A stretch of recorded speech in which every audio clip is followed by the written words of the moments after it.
welcome to Coin Talk with Tom and Hannah Hallenbeck. I'm Tom Hallenbeck. And I'm Hannah. Welcome to our second video from Hallenbeck Coin Gallery, located right here in Colorado Springs, about 2 blocks from ANA headquarters, the coin mecca of numismatics. Today, we're going to talk about what to do with your coin collection if you're looking to sell or if you want to know if you have something of value. A little bit of the terminology coin dealers use so you're not in the deep end of the pool. Well, there's 3 types of coin collections that come in. There's the serious collector that's really been, they've been filling in their coins for years, looking for specific dates, mint marks, condition, and coins.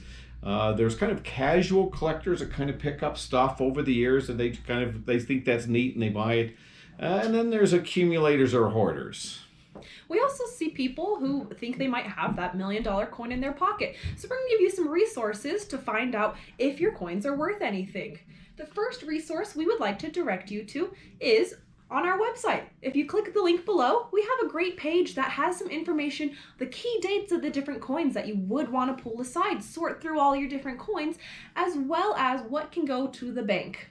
Yeah, it's what we call our cheat sheet. We give it out to a lot of people if they don't know what they have, what they've saved, whether it's even worth anything. One way to know is this really handy resource here, the United States Red Book here. They do come out every year, but you don't need to get the most up-to-date variety. They should be good for a couple of years, and one thing to consider with these is that is a snapshot in time of the prices.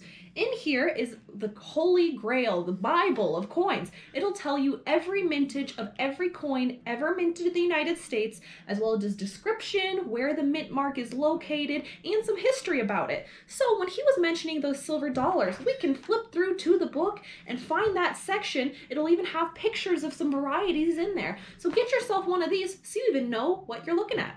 Yeah, the nice thing about the Red Book is every coin dealer has this. You know, it's a great reference book, even though we might not use it for pricing because the pricing is usually a little outdated, but at least it tells you the rare from the common. If something they made 1 million, the chance is going to be worth a lot more than one they made 100 million. So, you know, you look at things like that, some logic says, what are rare dates and what are common dates. It's also in relation to the other coins made in that section, that era. So you might think 1 million doesn't sound that bad, but if they made 1 million of every single coin at every single mint there, it's pretty common in comparison to the rest of the coins there. And the other thing is we have a computer program, as do a lot of coin dealers, that we're going to put every coin in its own category, so to speak. You know, that silver dime might be worth just $1.50 for the silver, whereas this one might be worth $200. So there's a lot of things that separate out.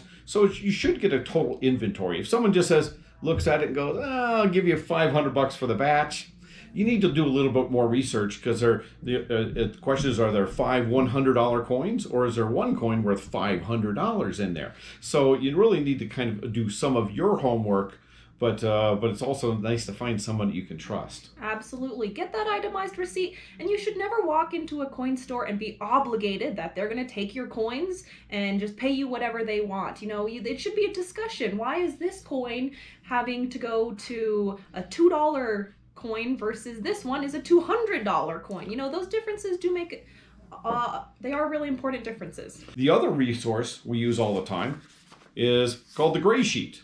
And the Gray Sheet is a weekly or a monthly update pricing of pretty much all standard U.S. coins. So every coin dealer has this, and they pop it open and they're looking at, and it says if it went up or down from the previous month.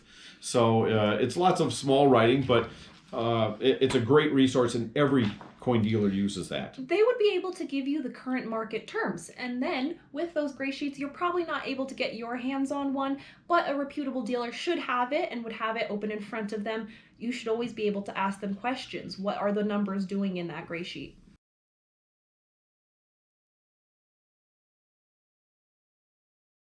If you're not located in Colorado Springs here with us, you also want to know who should you take your coins to see. The first thing you'd want to look for is a coin dealer in your area that is accredited with the Better Business Bureau. You know, they are a registered business in good standing with the city. You also want to look at how long have they been in business. Did they just pop up in your local mall last week, or have they been around? How long have we been here? Yeah, we've been here since 1983. Not everyone's been around that long, but one of the good resources is the American Numismatic Association has a site called money.org, and in there they have a dealer directory. So you can go through that dealer directory and find out who is in your region. If you inherit a coin collection, the first thing you want to do is just separate out and get an inventory of what you have. Put all the cents together, the nickels together, the dimes together, before you even just dump a big pile on the ground. Yeah, and like I was mentioning earlier, once you separate them out by denomination, cents, nickels, dimes, quarters, halves, whatever, then you're looking at that specific coin. You're looking for the date, when it was made, the mint mark, and it's depending on the coin. Usually it's on the reverse, which is the back in coin terminology, or sometimes then date, mint mark, and condition. How nice of condition is that coin? First and foremost, if you pull a pile of change out of your pocket and you're sorting through different coins, that's not the best way to handle something you think could be $1 million coin. You do want to preserve it, maybe in a coin flip like this, so that it's not being circulated anymore, that it is being preserved, it's not bumping against anything, the oils from your hands aren't going onto the coins. And when you're holding a coin, always, even if it's a worn coin like this, or a not worn coin like this, whoops, could do it away there. So this is a nice uncirculated 1921 Morgan dollar. This is a very worn Morgan dollar. This one is worth way more than this one. Even though this is an uncirculated coin, it's the most common one ever. I think they made 44 million of these back in Philadelphia in 1921. Even in uncirculated condition, this is worth $20, $30, $40, $50, depending on how nice of uncirculated. This coin, even though it's worn, it's got rim bumps. If you look at it a little closer, it's all beat up. It's in horrible condition. Normally, this would be maybe a $15 or $20 coin, but this happens to be from 1893 San Francisco. Even in lousy condition like this coin's worth a couple $1,000s. Originality. Do not clean your coins. You know, people say, why don't I clean the coin? Why is it not? It should be shiny is better. It's not a piece of jewelry. I always think of the Antiques Roadshow, if you watch the Antiques Roadshow, is that original finish. The original skin is very important. That originality drives the value a lot of times a lot more than shininess or how bright your coin is. That's right. Before you go into any kind of coin shop, just leave them how you inherited them. If they're in a book, just leave them in that way. Don't be cleaning them. And then the professionals will tell you exactly what they're looking at.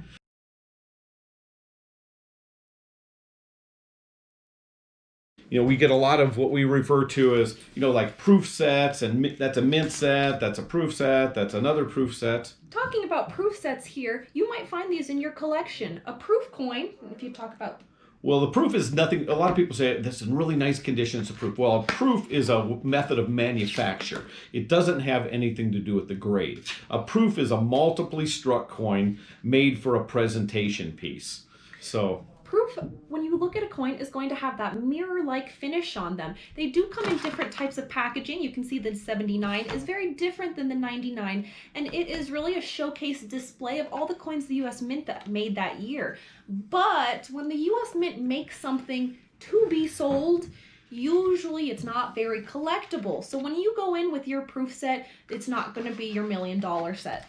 Yeah, the vast majority of these manufactured collectibles, as we like to call them, most of these go down in value. If you buy, I would say 75% of the stuff in the U.S. Mint is worth a little bit less to substantially less than what it was sold for by the U.S. Mint.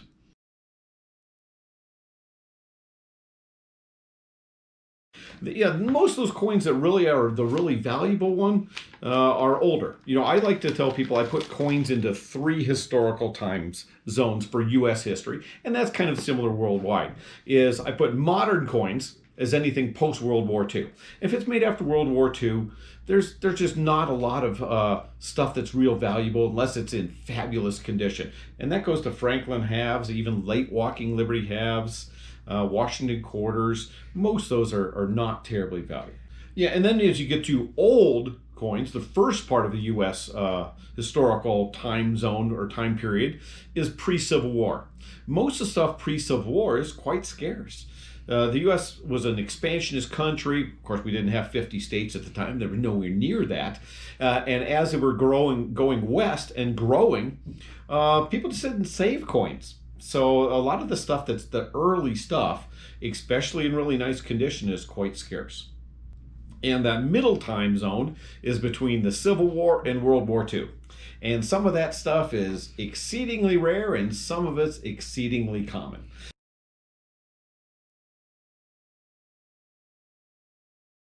When you're looking online for some of those numbers, just get in a quick Google search. There's some other red flags that we see all the time. Etsy is not a reputable site for coins. That's a really great place for homemade face masks, but there you can list any coin for any price on there. That does not mean it's worth that price. You know, we see that all the time, but that is not a good judge for the market. Additionally, on eBay, we always make sure, if we're looking to see what things are going for in the live market, to always click completed and sold on the left-hand column. I don't trust buy it nows, and so we do want to see 2 or more bids to show that the owner of the item didn't just take it offline. Because same thing, you can list it for any price, doesn't mean it's worth that unless it's sold for that amount. 2 more people decided, you know, I'm going to bid for this and this is what I'm willing to pay.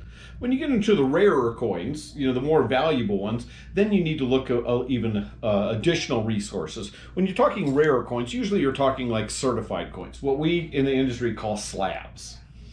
Slab is just a terminology for a certified coin, and the certified coin, in this case it's NGC. There's also PCGS, Annex. There's a couple different grading services. The big 2 really are PCGS and NGC, and they independently look at it. They don't know whether I sent it in or anybody. The biggest coin dealer in America sent it in, or just you or me, anybody, and they look at it for a fee.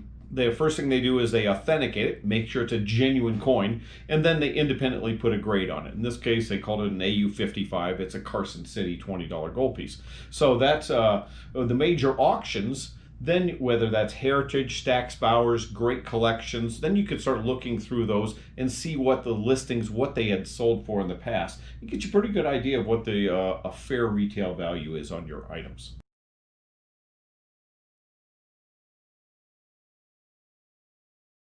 Talking about some more terminology, a lot of things we hear is it a coin? So one of the most common examples we see is with precious metals. Here's an example, a round versus an American silver eagle. To be a coin, you must have a year, a denomination, and be recognized, backed up by the country of issue. On the American silver eagle, regardless of the year, it'll always say 1 ounce fine silver, the date there, and $1. You wouldn't want to spend it as a dollar because you're going to pay significantly more than that, but a bank is must legally recognize this as a dollar coin. Exactly. And you know, 2 examples of bullion, make sure I get it right side up, is these are both bullion. These are also bullion. This is, of course, gold bullion. That's silver bullion. This is a bar by Johnson Matthey, but it's an ingot. This is a bullion coin. This is a United States Mint issued American gold eagle. So is it bullion or is it coin? And the answer is yes. It is bullion, and it is also a coin. Here's some more examples of bullion. A 100-ounce silver bar here and a 25-ounce silver bullet here. They are bullion because they are here simply for their precious metal value. As compared to the coinage, the date matters, the mint mark matters, the year matters, the country matters. That concludes today's episode for Coin Talk with the Hallenbecks. Yeah, that was a basic idea of what you have and how to sort it out, and hopefully that was a little bit helpful. We'll get into a lot more stuff in future episodes. Like we said, let us know what you want to learn more about. If you saw something in this video that piqued your interest, leave a comment below so we can make a whole video on it for you. Don't forget to like this video, subscribe to our channel. Have a good one.